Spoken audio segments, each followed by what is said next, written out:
Para sa mga kagawad at kapitan, sa barangay tayo. Welcome back mga kabarangay, at sa ating pong last segment ngayong araw, ang pag-uusapan naman po natin ay ang ating pong mga purok leaders at ang kanila pong functions and responsibilities. Pero bago po yan mga kabarangay, kanina po pinag-uusapan po natin kung ano-ano po ang mga ipinagbabawal po na gawin at ipamigay po sa panahon po ng kampanya for the national and local elections.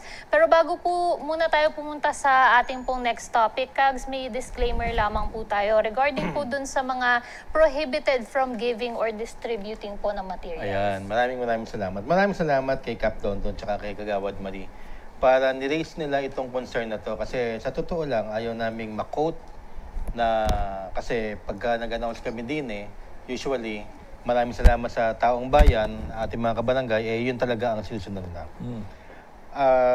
Ito mga prohibition na to, ito po ay in-announce ng COMELEC commissioners noong pong tayo ay umattend ng kanilang Zoom meeting with COMELEC officials noong itong nakaraang last week lang, Friday. Hindi ko na masabi. After lunch, yun po, nakalimutan ko po yung date. At yan po ang nakasaad doon sa isang attorney na nagsabi na yan ang pinagbabawal nila. Yung t-shirts, bowlers, bags, advisors, hats, caps, etc., etc. Pero, dahil nga ang concern ng maraming mga kandidato at maraming mga tao, pati mga donors nila, nagdi-distribute na At nagpapagawa na At nagpapagawa na yung iba ng mga t-shirts. Bakit ano sinasabi ninyo, Kags Butch, at sa barangay tayo na bawal Ayan po ang nakalagay doon. Ngayon, ang sabi naman ng COMELEC noon is, anything goes bago magkampanya. Bago yung formal start na March 28 ng campaign. Pero hindi namin din aalis sa inyo na gawin ninyo yan. Kaya yan ay lilinawin natin at tatawagan natin si Attorney Boom Santiago para i-clarify lahat kung ito on March 28 ay pinagbabawal na talaga. No, kasi meron din kaming responsibility sa taong bayan. Meron din naman kaming responsibility sa mga tumatakbo. At nahihiya naman kami at baka naman sabihin mo na masyado naman kayo, hindi naman kayo DILG, hindi ba? Opo. So kami nagbibigay ng information para lang, salamat Cap Dondon at Kags Marie sa inyong concern, i-clarify pa natin po ito Hindi ito yung end all and be all na sinabi namin, talagang bawal na. Hindi po. Next episode, meron po tayong malinaw na kasagutan dyan from the COMELEC itself. Opo. Maraming salamat, Kags Butch. At idagdag na rin po siguro natin kung meron pong ibang kaakibat po na rules at regulations pagdating po sa mga materials po na yan na i-distribute during the campaign period. Pero ayan po mga kabarangay, konting disclaimer lamang po at sa ating pong next na episode ay sisikapin po nating masagot po ng malinaw na po yan. Ngayon naman po, ang ating po pag-uusapan, gaya po ng nasabi natin kanina, ay ang ating po mga purok leaders. Mga kabarangay, marami na po yung nagtatanong po sa atin kung ano po ba talaga ang purok leaders. Sila po ba ay may official function sa barangay at dapat din po bang may honorarium? Ano po ba ang kanilang duties and responsibilities? Ito po ang mga katanungang pambarangay na hindi po natin papalagpasin sapagkat ang purok leaders po ang may angking contribution sa pagpapaunlad ng barangay. Una po sa lahat, bagamat hindi po sila recognized as regular barangay employees, may mga kanya-kanyang assignments at functions din po ang ating mga purok leaders. At bagamat magkakaiba at depende po na lamang kung saan ang probinsya ninyo, generally po ang functions ng mga purok leaders ay ang mga sumusunod po. Una po ay ang dumalo sa mga pulong lokal at purok, magturo ng paraan paano makakatulong ang barangay sa kanyang purok, magsagawa ng pagpupulong at magrekomenda ng kaayusan sa kanyang purok. Kasunod po, subaybayan ang kalagayan ng kapisanan ng mga grupo ng purok, tumupad sa iba pang gampanin ayon sa pangangasiwa, gumawa at magsumite ng kailangang ayusin sa purok, at magsaayos po ng agenda, gumawa ng updated census ng kanilang purok, at panghuli tiyaking sumunod sa programa ng health services. Ayun, maraming salamat. Alam niyo ako, hindi naman po tayo naging kapitan. Wala ho tayong experience na mag-appoint ng puluk leader, nor do I have any knowledge kung ano ba talaga ang function niya. Para sa akin, bilang dating kagawad, para sa akin, ang mga naging puluk leader talaga namin, yung mga HOA presidents tsaka yung sa federasyon. Pero naandin po si Cap, dahil si Cap nag-appoint siya ng sarili niyang puluk leaders para ma-explain pa niya ng mas maayos sa atin kung ano talaga ang ginagawa ng puluk leader sa Parang barangay. ngayon ko lang nakita si Kap buwan ng peke. Okay, hello to sa mga purok leaders ng buong Pilipinas na inassign ng mga barangays, lalong-lalo na sa barangay na Mayan. Bago ang lahat. Hello to my purok leaders.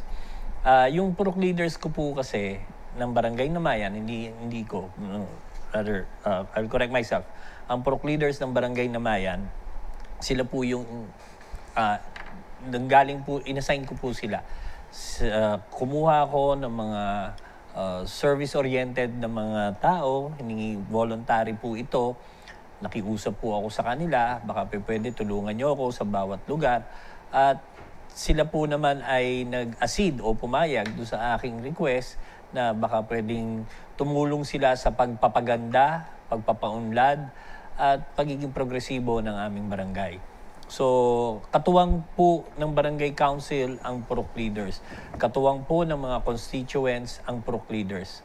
So, sila po yung middleman namin pagdating sa mga pribileyo, benefits na ibinibigay sa mga tao.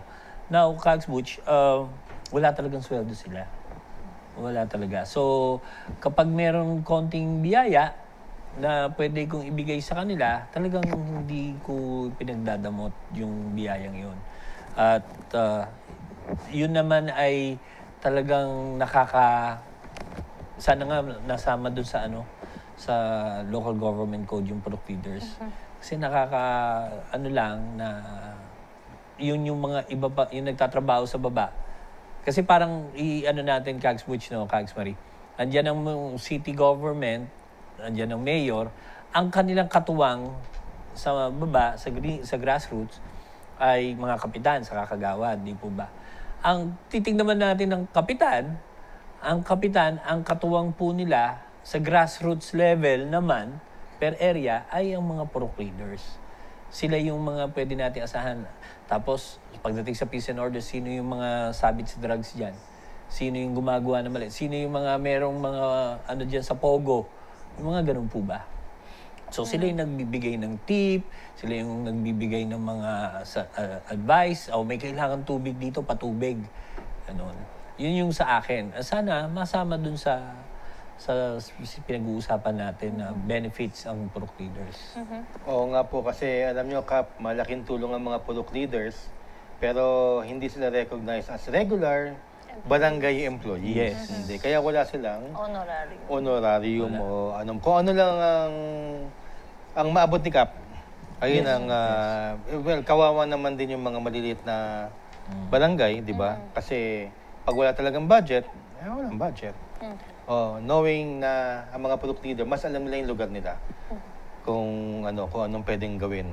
Actually, Kags Butch, bilang karagdagan dun po sa sinasabi po ninyo ni Cap doon, sa Quezon City po, actually, meron po silang resolution na ipinasa in 2012, which urges the Congress po to amend RA number 7160, otherwise known as the Local Government Code po of 1991, by adding purok leaders as recognized barangay officials under the control and supervision po of punong barangays and providing allowances, incentives, and benefits po for the purpose.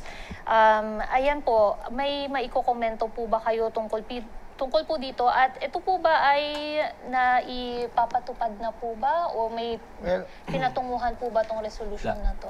Well, walang nangyari. Although bumasa sa Quezon City Council noong 2012, hindi lang natin alam kung sinong mayroon time na yun. Nakalimutan ko na. Kaya na po, 2012, pinasa ng council na bigyan na ng dapat na recognition ang mga puluk leaders, gawin na silang recognized na barangay employees ng Kongreso. Kailangan ng Republic Act yan.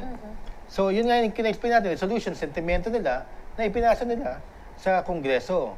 Wala namang lumabas sa Kongreso na at hindi rin yata na pag-aralan kahit sa committee level. Kaya natin pinag-uusapan para magkaroon tayo ng dagdag ingay na matulungan natin ang ating mga purok leaders. Pero napakaganda ng resolution kasi magkakaroon ng sweldo Opo. ang mga purok leaders. Recognized na sila. Kags Marin. Well, kasi sa totoo lang, mga kabarangay, honestly speaking din, when it comes to a resolutions, most especially may kaakibat na budget, mahirap po ipasa. Kasi the intention is good. Nandun na tayo. Pero pagdating po kasi sa insentibo na ibibigay, another logistics, another budgetary na commitment na naman ito. Yeah. Lalo na kung i-implement to ng mga barangays. Paano po yung mga barangays na maliliit, ang barangay na kulang na lang sa sweldo, kulang na kulang. Sa MOOE nila, kulang din. Tapos here comes another set of group of people na bibigyan natin ng personal services. Kaya nga maganda yung nangyayari sa mga barangays, nag-create lang sila ng volunteers. Tapos discretion na ni Kapitan kung mag-aabot siya ng konting allowance or pampalubag loob sa ating mga purok leaders. Pero alam niyo po sa totoo lang, yung mga purok leaders, ito sinabi ni Kap Dondon and ni Kags Butch, ito yung mga malalaking ambag. Kasi they're doing it because of their passion. Because of spirit of volunteerism. Yes. Kung sabihin. Pero sila rin yung madalas binabakbakan. Na kaya hindi sila nabigyan ng, yung lugar nila, hindi nabigyan ng magandang projects, hindi naparating sa kinauukulan. Ang nagiging, gaya kanina ng term ni Cap, is middleman sila. Kasi sila po yung talagang filter, kumbaga. Sila yung nagsasala. Ang nangyayari, sila rin yung nababalikan. Sila rin yung hinihingian. So, there's really a big responsibility for the purok leaders. Although, if I'm not mistaken, meron din naman mga areas here in NCR na meron silang allowances yung mga purok leaders. May nagtatanong kasi sa atin, Kags, paano ba nila binibigyan ng allowance to? Meron po tayong mga NCR barangays na ang tinerm nila dito, correct me if I'm wrong mga kabarangay, ang nakalagay sa kanilang payroll is community brigade or auxiliary brigade. Yun yung terminology nila, which is parang 1,000 peso per month. Parang yun yung sa pagkakaalam ko na may mga barangays na po dito sa NCR na gumagawa po nito because of kaya po ng budget nila. They have ample amount of allocation for that specific personal services. Kasi nga, di ba, 55% dapat from the annual budget of the barangay goes to personal services. That's the maximum. Pero hindi po sinasabi na 55% ang ibibigay nyo talaga. So, it depends on the barangay how they will budget their annual budget for this year. Saan kinukuha, Kags Marin? Saan kinukuha, Kap Dondon? Hindi, basta pasok sa personal services. Personal services yan. Tapos mag-item ka doon ng community brigade. Yun ang alam ko na term nila, community brigade, yung position or title. Pero not necessarily na talagang everyday magre-report sila sa barangay. Their specific job is alamin kung anong problema or pangangailangan na pwedeng pang gawin sa inyong lugar, idulog kay Kapitan. At si Kapitan din naman talaga ang may discretion patungkol dito. Hindi lahat po ng barangay meron yan. Hindi lahat. Kaya po, kinaklaro ko po yun. Hindi kakayanin minsan ng budget.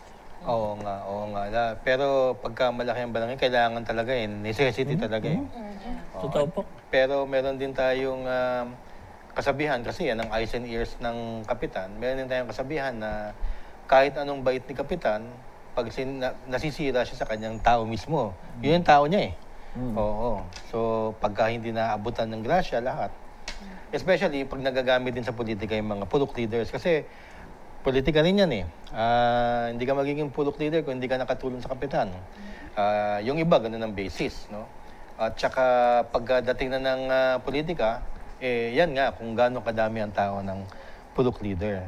Pero, moving beyond that, talagang malaki ang tulong ng mga purok leaders dahil bago mo pa lumapit kay Kagawad o kaya kay Kapitan, sa purok leader, sasamahan ng purok leader yan at sabihin mo yung problema mo kay Kapitan o kaya yung problema natin sa sitio natin. Yan. Actually, meron din ma-interrupt ko lang. Meron rin kasing pagkakataon na nagkakaroon din ng confusion yung purok leader and the president of the neighborhood and yung mga HOA. HOA. HOAs. Homeowners. Kasi bakit siya ang purok leader? Kami ang presidente dito. Di ba? May mga ganong May ganun. conflicts So talagang it's just a matter of the leadership of the punong barangay kung paano niya i-handle yung situation. Yun naman yung biglang nag-pop up sa akin na oo nga, no, may mga ganun talaga. Kasi minsan, hindi ka kampi ni Kapitan, kalaban ni Kagawad. Nagkakaroon tuloy ngayon ng conflict dun sa, bakit yun ang kinuha mong purok leader? Sa lugar nga na to, dapat si ganito Correct. So walang proper determination kung sino ba dapat ang purok leader. Basta ang pinakamalinaw lang po na pinag-uusapan natin, purok leaders are the discretion po ng ating punong barangay. Tama ba yun, Kap? Tama. So, mabilis lang. Yung sa barangay na Mayan, yung example ko, meron akong kulang-kulang 30 purok leader. Okay, purok leaders. Meron akong 4 na subdivision. Hindi yung presidente ang aking kinuha kasi mabigat na yung trabaho ng presidente. Mabigat na yung trabaho ng mga officials Pero meron pa rin ako, yung official, wala naman kaming kalaban sa politika sa mga officials ng presidente o officials ng HOA. So, okay naman yung aming samahan, pati yung purok leaders. Lagi ko sinasabi, yung purok leader, magbigay galang ka dun sa president palagi. Maging maganda ang samahan nyo para mas lalong makakababa o nabababa yung mga benefits na para sa kanila. Yun ang sa akin. Kasi mas maganda yung nagkakaisa sila kaysa sa nagkakainggitan kung sino yung mas malapit sa kapitan. Yan. Yun ang madalas tama. nagiging issue kasi. Ikaw naman, kapitan, dahil gusto mo ng kakampi, dapat okay sa iyo parehas. Para sa susunod na laban mo, ang politics ay addition. Nakubla mo lahat. Di ba? Yun naman yun. Anyway, bago po tayo muli magpaalam, nais po namin sabihin sa inyo lahat na pinagdadasal po natin ang ating bansa. Sana ay magkaisa-isa na tayo. Sana ay tigilan na muna natin ang mapait, mapusok na politika. At sa ating mga barangay officials, labas po tayo dyan, gawin lang natin, ika nga, sabi ni Cap Dondon, gawin lang natin ang ating mga trabaho sa pang-araw-araw. Dahil na-realize ko, alam nyo, kahit na anong gulo sa taas, dito tayo sa baba nagsisilbi. Kinakailangan maramdaman ng tao yan. Tama. Kaya po, nagdadasal po kami at sa mga barangay captain at kapitan at lahat ng membro at empleyado ng barangay, pagtrabaho po tayo. Mas lalo pa natin higit ang trabaho natin ngayon pong hindi maganda ang sitwasyon sa Pilipinas. Salamat po sa inyo. Yan po, maraming salamat po sa mga paalala po na yan, Kags Butch at mga kabarangay. Of course, maraming salamat po sa inyo pong pagtutok sa isa na naman pong araw na makabuluhang talakayan para sa ikagaganda ng serbisyong barangay. Ako po muli ang inyong lingkod, SK Mai Salazar, sa ngalan po ni Kags Butch Serrano, Kags Marie Formentera Ferrer, at ni Punong Barangay, Cap Dondon Francisco. Magkita-kita po tayong muli sa susunod na linggo. Ito lang sa Barangay tayo. Sa barangay tayo, ikaw at ako. Sa barangay tayo,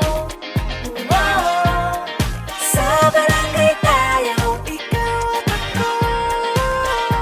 Nagbibigay ng aral sa mga kagawad at kapitan. Sa barangay